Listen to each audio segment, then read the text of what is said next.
В Кыргызском государственном университете имени Шаналы Арабаева прошло молодежное мероприятие, посвященное сохранению памяти о Великой Отечественной войне. В нем приняли участие студенты университета, которые обратились к истории своих семей, чтобы рассказать о судьбах родных, фронтовиков и тружеников тыла, чья жизнь была связана с военными событиями. Формат акции прост и в то же время символичен. У каждого выступающего есть всего 1 минута.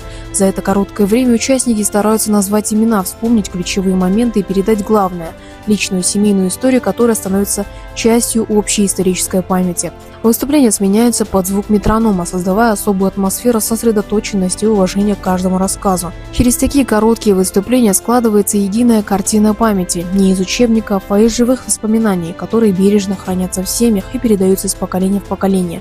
Для студентов это возможность не только рассказать о своих близких, но и осознать личную связь с историей. Подобные инициативы показывают, что интерес к прошлому сохраняется у молодежи, а память о войне продолжает жить в конкретных именах, судьбах и семейных историях. Меня зовут Рулубая Амина, я из группы АК-125, и сегодня я хочу рассказать о своей прадедушке. Он родился в 1920 году в Казахской ССР, Джамбульской области, в Красногорском районе, в Красногорке.